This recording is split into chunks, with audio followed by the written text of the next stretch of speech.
আসসালামু আলাইকুম फ्रेंड्स দূরে এবং কাছে যে যেখান থেকে আজকে ভিডিও দেখতেছেন আশা করি ভিডিও আপনাদের অনেক উপকার আসবে আর অনেক ভালো লাগবে। আজকে আমি আপনাদেরকে তৈরি করা দেখাবো সেমাই দিয়ে কিভাবে রসবড়া তৈরি করা যায়। তো এখানে আমি অর্ধেকটা সেমাই ব্লেন্ডারে গুঁড়া করে নিয়েছি আর অর্ধেকটা সেমাই এভাবে আস্তা করে নিয়েছি। আর এখানে আমি 1 চিমটির মতো লবণ দিয়েছি আর দিয়ে দিলাম এখানে এলাচ গুঁড়ো করে। আর এবারে আমি ভালো করে মিক্স করে নিয়েছি। আর এটা মাখার জন্য এখানে আমি সব মিলিয়ে 2টো ডিম দিয়েছি, তবে এখানে প্রথমে আমি একটা ডিম দিয়ে সুন্দর করে মেখে দিয়ে দিব। যদিও এই ভিডিওটা মানে ক্যামেরাটা আসলে সরানো ছিল, এই জন্য আমি দেখতে পাইনি। তো এভাবে একটু ভিডিওটার প্রবলেম হয়েছে, এই জন্য ভিডিওটা আমি ঠিক টাইমে দেইনি, বাট ভাবলাম যে ভিডিওটা দিয়েই দিই। তো এখানে আমি একটু পানি দিয়ে দিলাম। পানি পরিমাণটা খুবই কম দিয়ে দিবেন। এখানে সব মিলিয়ে আমি 1/4 কাপের মতো পানি দিয়েছি। এবারে আমি আরও একটা ডিম এখানে ভেঙে দিয়ে দিব। আর এই ডোটা একদম কিন্তু নরমও হবে না আবার পাতলা হবে না, দেখতেই পাবেন যে কীরকমটা হয়েছে। জাস্ট ভরা পিঠা ভাজানোর জন্য আমরা যেভাবে ডো তৈরি করি ওর থেকে একটু শক্ত শক্ত করে তৈরি করে নেবেন। দেখতে পাচ্ছেন কিভাবে করে তৈরি করে নিয়েছি, ঠিক এইভাবে করে ডোটা তৈরি করে নেবেন।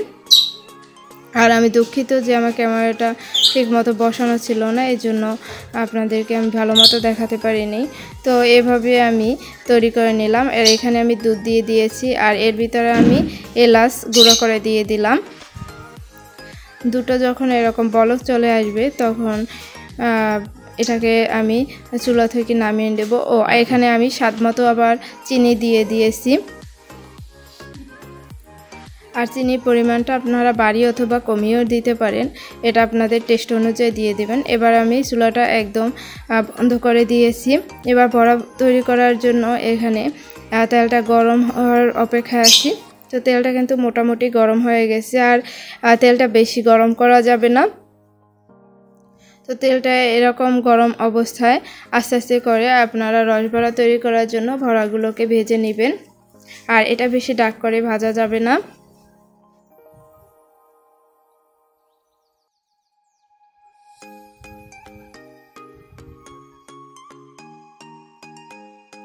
আর এটা কিন্তু ফুলে দ্বিগুণ হবে, মোটামুটি অনেকটাই ফুলে যাবে।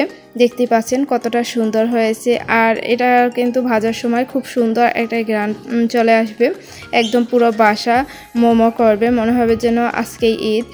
তো এরকম সুন্দর একটা ঘ্রাণ পাবেন। তো এভাবে করে আমি সবগুলো রসবড়া আবার ভেজে নেব, যেহেতু আমি অনেকগুলোই তৈরি করব। আর এটা যদি আপনারা তৈরি করে ফ্রিজে রেখে দেন, নর্মাল ফ্রিজে, তাহলে কিন্তু এটা আপনারা অনেক দিন খেতেও পারবেন। আর নর্মাল ফ্রিজে রেখে খেতেও কিন্তু অন্যরকম একটা তৃপ্তি পাওয়া যায়। এখন যেহেতু অনেক গরম, এই সময় যদি একটু ঠান্ডা ঠান্ডা কিছু খাওয়া যায় তাহলে কিন্তু অনেক ভালোই লাগে। তো এভাবে করে আপনারা রসবড়া বাসায় তৈরি করে দিতে পারেন। দেখতে পাচ্ছেন কতটা সুন্দর হয়েছে। এবারে আমি যে দুধটা নিয়েছিলাম এই দুধটা কিন্তু মোটামুটি কুসুম গরম অবস্থা আছে। তো এবারে আমি সব রসবড়াগুলো এখানে দিয়ে দিব। আর এটাকে আমি 2 থেকে 3 মিনিটের মতো একটু চুলার জালটা বাড়িয়ে তারপরে গরম করে নিব। তো এই পর্যায়ে আমি চুলা থেকে এটাকে নামিয়ে নিলাম। আর এবারে আমি রেস্টে রেখে দিয়েছি প্রায় 15 থেকে 20 মিনিটের মতো। তাতেই দেখেন কতটা সফট হয়েছে। এটা এরকমভাবে তৈরি করে নেবেন। আমি একটা আপনাদেরকে কেটে দেখে দেব যে কতটা সফট হয়েছে। আর এটা কিন্তু খেতে অসম্ভব মজা। বাসায় যদি আপনারা ট্রাই করেন তাহলেই বুঝতে পারবেন। তো আশা করছি আজকের ভিডিও আপনাদের কাছে অনেক ভালো লেগেছে আর অনেক সহজ লেগেছে। এরকম সহজ সহজ মজার রেসিপি পেতে আমার চ্যানেলটি সাবস্ক্রাইব করে অবশ্যই আমার সাথেই থাকবেন। আর এতক্ষণ পর্যন্ত আমার সাথে থাকার জন্য আপনাদেরকে অসংখ্য ধন্যবাদ। নেক্সট ভিডিও দেখার আমন্ত্রণ জানিয়ে আজকে এখানেই বিদায় নিচ্ছি।